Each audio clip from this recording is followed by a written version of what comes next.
મિત્રો રાશિ મંડળની વાત કરીએ. પહેલી રાશિ મેષ રાશિ છે, જેના અક્ષર છે અલય. તો મેષ રાશિની અંદર ધંધાની અંદર કોઠા સૂઝથી તમને સારી સફળતાની પ્રાપ્તિ થશે. વાણીનો ઉપયોગ જ્યારે કરવાનો હોય ત્યારે વાણી વિનયેન શોભતે, વાણીનો વિનયથી ઉપયોગ કરો. આર્થિક લાભ તો સારો થવાનો જ છે. સંતાન સંબંધે પણ આજના દિવસ માટે કોઈ સારા સમાચાર મળે, ચાહે સંતાનોના એડમિશનની વાત હોય, ચાહે સંતાનોના આગળ જતા કંઈક પ્રગતિની વાત હોય, લગ્નની વાત હોય, કંઈ પણ સારા સમાચાર આજે મળશે. હવે વાત કરીએ વૃષભ રાશિની. અક્ષર જેના બવુ છે, તો વૃષભ રાશિવાળા જાતકોને જીવન સાથીનો ઉત્તમ સહકાર આજના દિવસ માટે પ્રાપ્ત થાય. ઉચ્ચ અધિકારી વર્ગ દ્વારા સારા લાભની સંભાવનાઓ આજના દિવસ માટે દેખાય છે. પ્રવાસ દ્વારા તો આનંદની અનુભૂતિ થશે જ, કારણ કે પરિવાર સાથે જો જવાનું છે. પેટ અને ચામડી વિશે એક સાધારણ તકલીફ રહે તેવી પણ શક્યતાઓ છે.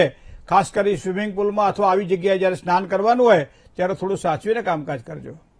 મિથુન રાશિની વાત કરીએ. ક છ ગ જેના અક્ષર છે એવા જાતકો માટે પારિવારિક જીવનની અંદર એક સારી સુખાકારીની પ્રાપ્તિ થાય. પારિવારિક જીવન આજે સુખમય રહેશે.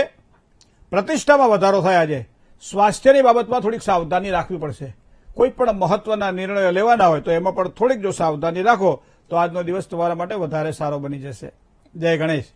રાશિ મંડળની અંદર ચોથી રાશિની વાત કરીએ તો એ કર્ક રાશિ છે, જેના અક્ષર છે ડ અને હ. કર્ક રાશિવાળા જાતકોએ પિતા અને પરિવારનો આજે ખૂબ જ સારો લાભ થાય તેવા યોગ બની રહ્યા છે. સન્માન સાથે સાથે પ્રેમમાં પણ એક હૂંફ મળશે આજના દિવસ માટે. ભાગ્ય ખૂબ જ આપણા માટે સહકાર યોગ બનશે. વ્યક્તિગત સંબંધોની અંદર પણ એક સારી મધુરતા આજના દિવસ માટે કર્ક રાશિના જાતકોને દેખાશે. સિંહ રાશિની વાત કરીએ. મ અને ટ જેના અક્ષર છે એવા સિંહ રાશિના જાતકોને આવક જાવકનું પ્રમાણ જળવાઈ રહેશે. દાંપત્ય જીવનમાં તો શાંતિ મળશે જ. તણાવ અને ટેન્શનથી થોડુંક દૂર રહેવું એ પણ જરૂરી છે. આપના પ્રભાવ અને વર્ચસ્વમાં આજના દિવસ માટે વધારો થશે. કન્યા રાશિ. પ ઠ અને ણ અક્ષર છે કન્યા રાશિના જાતકો.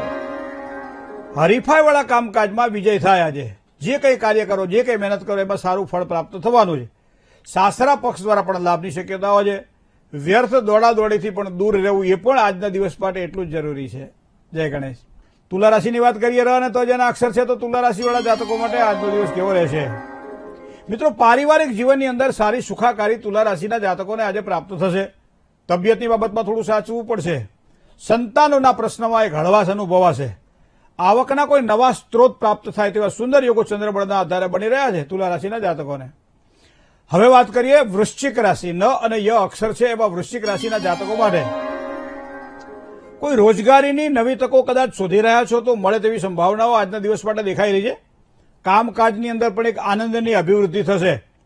ધાર્મિક કામકાજમાં મન પણ લાગશે. મોસાળ પક્ષે સારા લાભની શક્યતાઓ પણ આજના દિવસ માટે દેખાઈ રહી છે.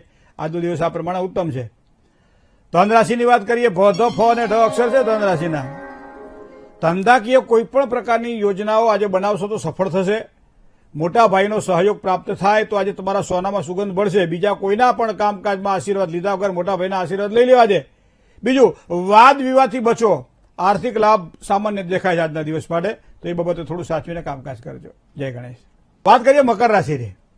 ખ અને જ જેના અક્ષર છે, તો મકર રાશિવાળા જાતકોને સુખ સુવિધાઓમાં વૃદ્ધિના સારા યોગ બની રહ્યા છે. આજે કામકાજના સ્થળે તમને સન્માન મળશે આજે, અને આર્થિક પરેશાની થોડી રહેશે. ધંધાકીય સફળતામાં કદાચ થોડા ઘણા અવરોધો આવે તેવી શક્યતાઓ પણ છે, પણ સાચવીને કામકાજ કરજો. કુંભ રાશિની વાત કરીએ. ગ અને સ જેના અક્ષર છે એવા કુંભ રાશિવાળા જાતકોને માનસિક પરેશાની રહેશે આજના દિવસ માટે. બીજું, કામકાજની અંદર નિષ્ફળતાથી બચવું પડશે. આર્થિક પરેશાની થોડી રહે તેવી શક્યતાઓ દેખાય છે. ધંધાકીય સફળતાના તો સારા યોગ બની રહ્યા છે, પણ થોડા અવરોધો પણ આજના દિવસ માટે રહેશે. મીન રાશિ. દ ચ જ અને થ જેના અક્ષર છે, તો મીન રાશિવાળા જાતકોને તમારી વ્યક્તિગત ઓળખાણ જે છે ને એ તમને સારો લાભ કરાવડાવશે. નોકરી ધંધાની અંદર સારા ઉન્નતિના યોગ દેખાઈ રહ્યા છે. તબિયત તો સારી રહેશે. નાના મોટા રોકાણ જો કરવાની ઈચ્છા થાય તો આજે સમય સારો છે અને સારા કામમાં સારું કરી લેવું કામકાજ, જેના કારણે વધારે સફળતા મળે. જય ગણેશ. એક કોલર મિત્ર